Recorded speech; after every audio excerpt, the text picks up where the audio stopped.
Tuhan Yesus Kristus, ada juga yang disebut dengan mata rohani. Ada orang saudaraku yang dikasihi Tuhan Yesus Kristus, secara jasmani dia bisa melihat, tetapi belum tentu secara mata hati, apalagi yang namanya mata rohani, belum tentu dia bisa melihat.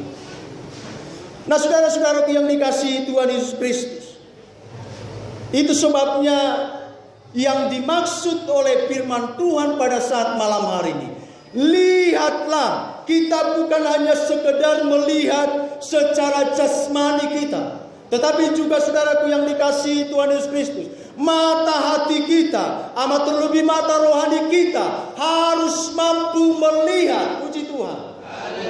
Bahkan saudaraku yang dikasihi Tuhan Yesus Kristus, sesungguhnya firman Tuhan ini bukan hanya dialamatkan kepada orang-orang pendengarkan pada waktu pertama sekali, tetapi malam hari ini saudaraku, firman Tuhan ini menjadi bagian di dalam kehidupan kita.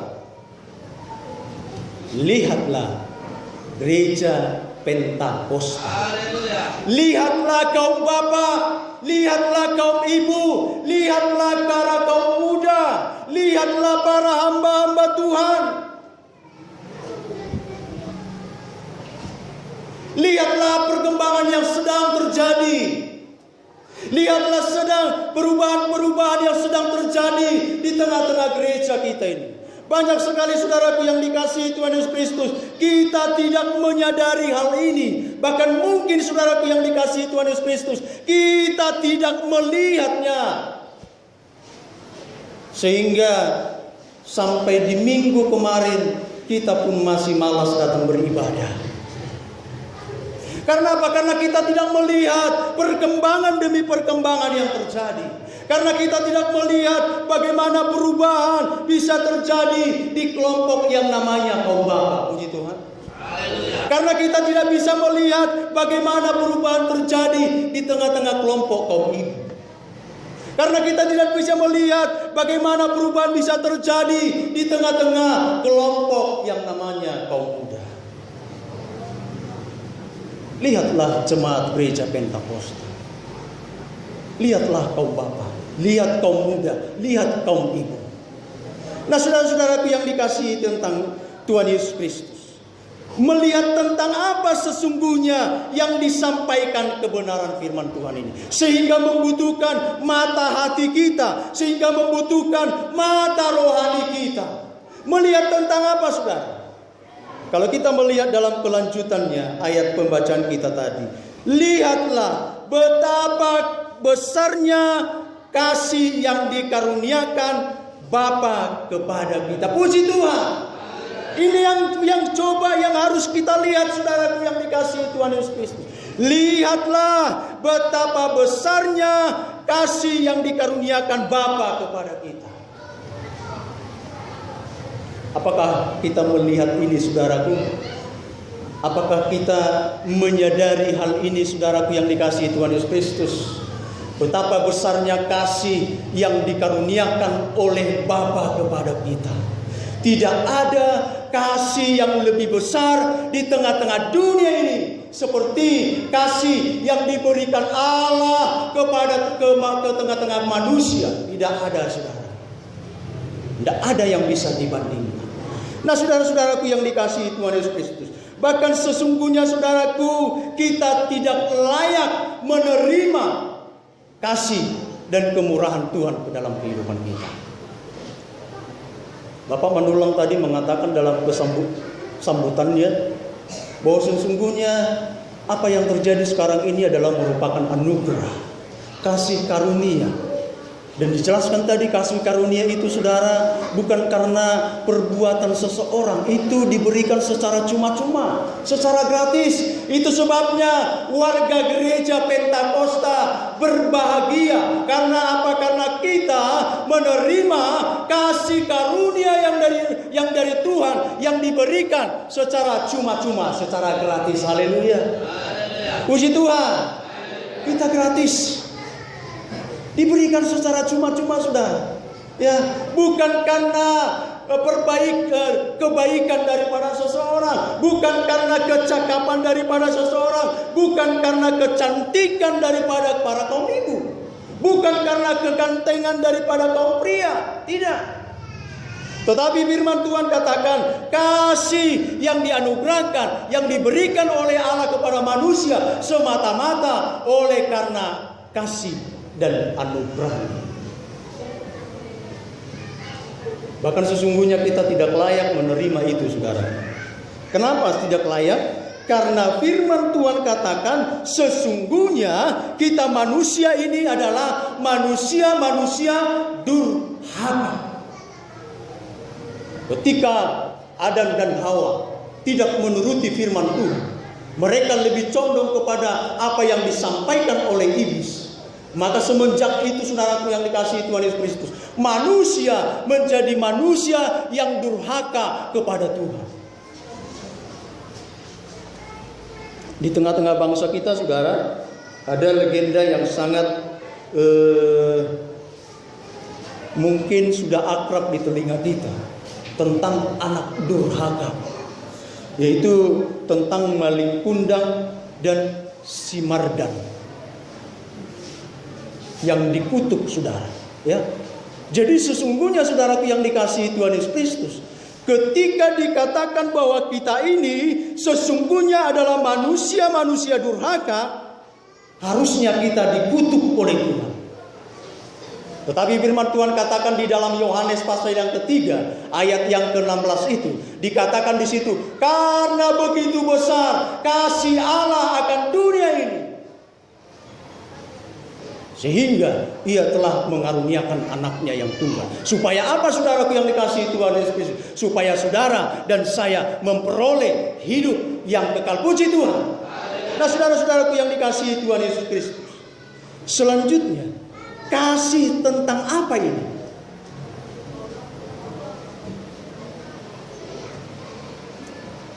Lihatlah betapa besarnya kasih yang dikaruniakan Bapa kepada kita. Kasih tentang apa, saudaraku yang dikasihi Tuhan Yesus Kristus? Kalau kita melihat dalam kelanjutan daripada ayat ini, sehingga kita disebut anak-anak Allah. Puji Tuhan. Inilah kasih yang dianugerahkan oleh Allah kepada kita. Kita tidak hamba lagi. Tetapi saudaraku yang dikasihi Tuhan Yesus Kristus, status kita sudah menjadi anak-anak Allah. Puji Tuhan. Untuk menjadi seorang anak, saudaraku yang dikasihi Tuhan Yesus Kristus, tidak gampang. Ya. Mengadopsi seseorang saja, saudaraku, harus ada perjanjian. Tidak bisa sembarang, saudara. Ya. Bahkan kalau ada seseorang diadopsi oleh seseorang, itu pun bahagianya sudah sangat luar biasa.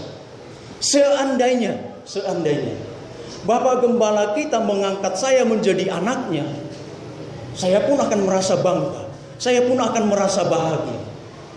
Apalagi kalau Amang Sekjen kan mengangkat saya sebagai anaknya.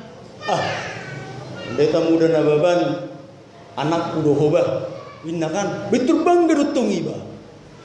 Nah, saudaraku yang dikasihi Tuhan Yesus Kristus, manusia saja mengangkat seseorang diadopsi menjadi anaknya. Betapa bangganya kita. Betapa bersukacitanya dia, saudaraku yang dikasihi Tuhan Yesus Kristus. Apalagi Bapa kita yang di surga. Puji Tuhan, kita sudah diangkat menjadi anaknya. Kita, status kita tidak hamba lagi. Kita coba dulu buka, kita bandingkan dengan Roma 8 ayat 14. Roma 8 ayat 14. Silakan roh tua mungkin bisa baca.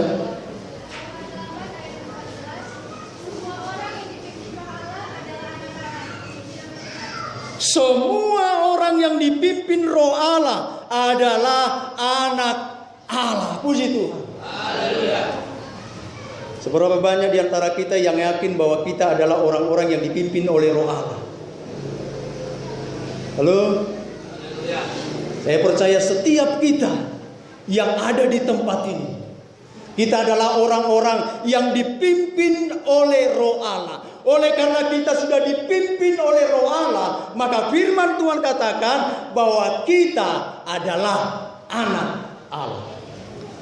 Selanjutnya 1 Yohanes 1 ayat 12.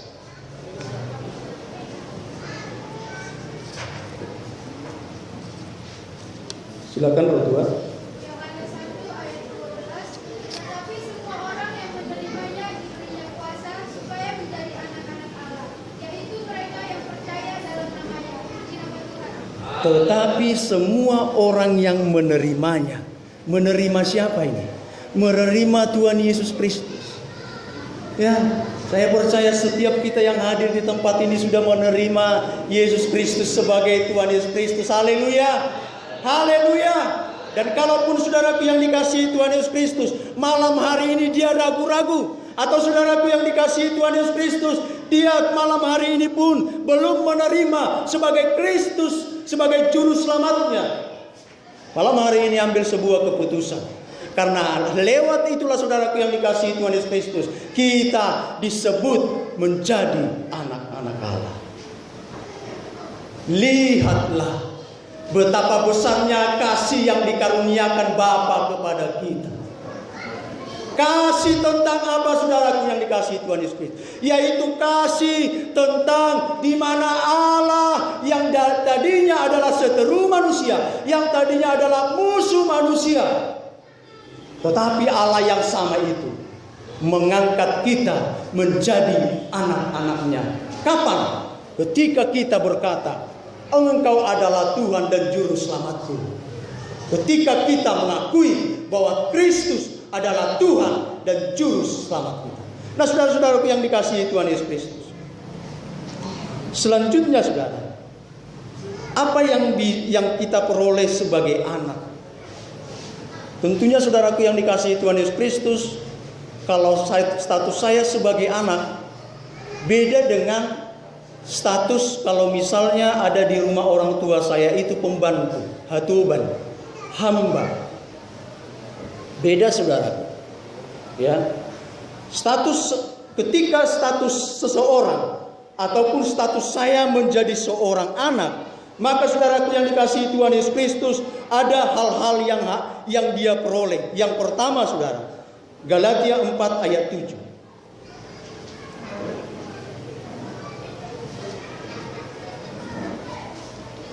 Galatia 4 ayat 7. Jadi kamu bukan lagi hamba melainkan anak. Dan kalau kamu anak, maka kamu juga adalah ahli waris oleh Allah. Jikalau kamu adalah anak, kamu adalah ahli waris Allah. Puji Tuhan. Itu sebabnya saudaraku yang dikasihi Tuhan Yesus Kristus, saya katakan tadi, antara hamba dengan anak itu sangat berbeda sekali. Hamba tidak pernah dapat apa-apa,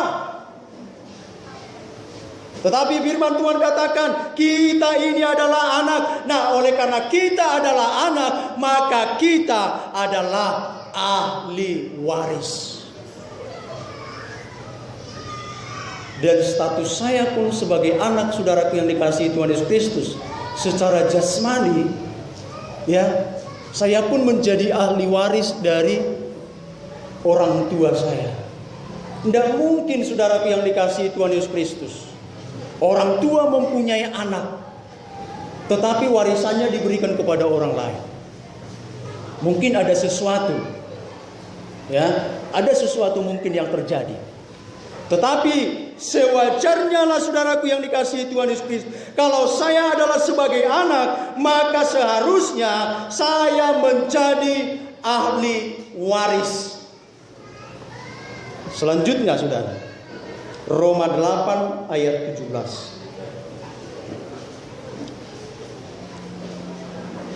Roma 8 ayat 17. Dan jika kita adalah anak, maka kita juga adalah ahli waris. Maksudnya orang-orang yang berhak menerima janji-janji Allah, yang akan menerimanya bersama-sama dengan Kristus, yaitu jika kita menderita bersama-sama dengan Dia, supaya kita juga dimuliakan bersama-sama dengan Dia. Maksudnya orang-orang yang berhak menerima janji-janji Allah. Betapa luar biasanya saudaraku yang dikasihi Tuhan Yesus Kristus.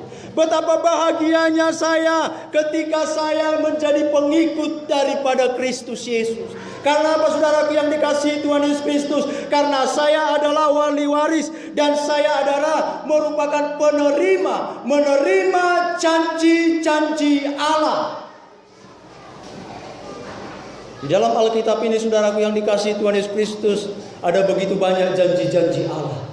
Selain Allah sudah mempersiapkan surga buat orang-orang yang percaya kepada Dia, ada begitu banyak janji-janji Allah di dalam Alkitab ini. Tuhan juga katakan, Tuhan juga berjanji kalau Tuhan akan menyembuhkan sakit penyakit kita. Puji Tuhan. Ini juga janji Tuhan. Itu sebabnya saudaraku yang dikasihi Tuhan Yesus Kristus, engkau yakinkan bahwa engkau adalah seorang anak. Saudara harus yakin bahwa saudara adalah seorang anak. Dan ketika saudara yakin bahwa saudara adalah seorang anak, maka katakan kepada Tuhan, Tuhan, engkau yang berkata bahwa janji-janjimu menjadi engkau wariskan di dalam kehidupan saya. Bukankah Tuhan berkata bahwa hidup kita ini tidak perlu takut? Kenapa saudaraku yang dikasihi Tuhan Yesus Kristus, di dalam kehidupan kita ini kita tidak perlu khawatir, tidak perlu takut? Kenapa? Karena kita adalah anak-anak Allah. Karena kita adalah pewaris-pewaris janji-janji Allah. Kenapa? Firman Tuhan katakan, jangan engkau khawatir, ya, jangan engkau takut. Saudaraku, sebentar lagi kita akan mengakhiri tahun 2014. Tahun 2014 kita belum tahu, ya. Tahun 2015 kita belum tahu, saudara. Tetapi ada sebuah jaminan yang daripada Tuhan. Jangan takut, jangan khawatir. Puji Tuhan. Demikian juga anak-anak muda tidak perlu hidup di dalam ketakutan menghadapi situasi dan kondisi yang terjadi sekarang ini. Kesulitan terjadi di mana-mana, kejahatan terjadi di mana-mana. Seperti salah satu tadi liturgi profesi tadi, kejahatan di mana-mana. Ya, baru-baru ini di Jakarta Barat, ya, ada ditangkap polisi Polres yang ada di Jakarta Barat. Kalau tidak salah 1,5 ton ganja. Bayangkan saudara. 1,5 ton. Diperkirakan 3 miliar itu dibawa dari Aceh. Ini keadaan dunia saudaraku yang dikasihi Tuhan Yesus Kristus. Jadi benarlah apa yang dikatakan oleh firman Tuhan, bahwa dunia ini semakin hari semakin jahat, semakin hancur. Itu sebabnya kepada anak-anak kami, generasi-generasi muda, waspada terus, ya. Waspada di sekeliling kita. Ketika kita meninggalkan rumah, kejahatan sudah mengintip kehidupan kita. Ibu idunai si Samuelon hubuan, indah kejahatan ini. Diintai terus saudara. Ketika kita melangkah dari rumah kita, bahkan sekeliling rumah kita pun saudara, ya, kejahatan terjadi di mana. Nah saudaraku yang dikasihi Tuhan Yesus Kristus, jadi ada begitu banyak janji-janji Allah di dalam firman Tuhan ini. Tapi malam hari ini kita mau katakan kepada Tuhan, Tuhan, saya adalah anakmu Tuhan. Engkau sudah mengangkat saya menjadi anakmu Tuhan. Malam hari ini saya mau pegang janjimu. Malam hari ini saya menjadi pewaris setiap janjimu. Puji Tuhan. Itu sebabnya saudaraku yang dikasihi Tuhan Yesus Kristus, sepulangnya kita dari tempat ini, kaum bapak pulang dari tempat ini, kaum muda pulang dari tempat ini, kaum ibu pulang dari tempat ini, ada perubahan oleh karena Kristus yang sudah menjadi Tuhan kita. Puji Tuhan. Haleluya. Nah saudaraku yang dikasihi Tuhan Yesus Kristus, selanjutnya apa yang menjadi respon kita? Lihatlah Kalau Allah mengasihi saya, begitu besarnya kasih Allah kepada saya. Kalau Allah sudah mengangkat saya dari lumpur dosa, kalau Allah sudah merubah status saya, yang tadinya saya adalah sebagai seorang hamba. Maksud hamba di sini, saudaraku, bukan hamba Tuhan ya. Maksudnya di sini hamba adalah hatoban. Bukan status hamba Tuhan, dan hamba, hatoban. Ada anak, ada hamba. Jadi ketika Allah sudah mengangkat saya menjadi ahli warisnya, menjadi anaknya, apa respon saya, saudaraku yang dikasihi Tuhan Yesus Kristus? Tema kita, subtema kita berkata seperti ini. Melalui Natal ini, marilah kita saling mengasihi di dalam Kristus Yesus. Coba pegang kembali buku acaranya, ya, masing-masing kita pegang. Coba kita sama-sama membaca tema ini. 2, 3, ya.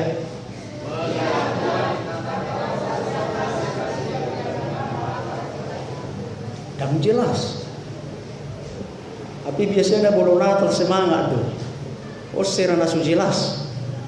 Berarti dong sesuatu. Kita ulang pesan lagi. 2, 3, ya.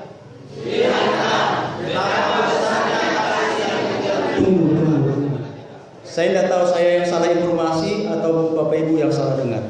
Mungkin saya yang salah informasi. Subtema kita. Subtema, mungkin saya yang salah informasi. 2, 3, ya.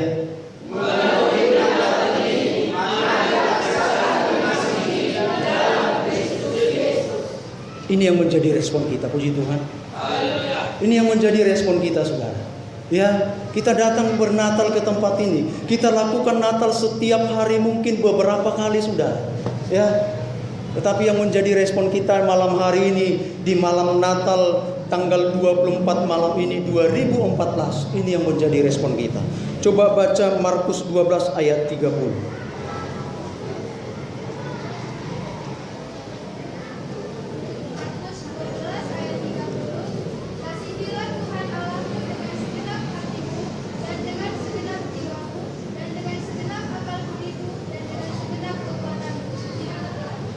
Puji Tuhan. Firman Tuhan tidak katakan seperti ini, saudara. Tidak. Kasihilah Tuhan Allahmu dengan setengah hatimu. Kasihilah Tuhan Allahmu dengan setengah jiwamu. Kasihilah Tuhan Allahmu dengan setengah akal budimu, setengah kekuatanmu. Tidak. Tetapi firman Tuhan katakan, kasihilah Tuhan Allahmu dengan segenap hatimu, dengan segenap jiwamu, dengan segenap akal budimu, dengan segenap kekuatanmu. Artinya, saudaraku yang dikasihi Tuhan Yesus Kristus, dalam mengasihi Tuhan, maka seluruh potensi yang ada di dalam diri saya ini harus saya buat untuk mengasihi Tuhan. Itu sebabnya di dalam kekristenan tidak ada yang dikenal dengan yang setengah-setengah. Dan adong na abu-abu. Dan adong na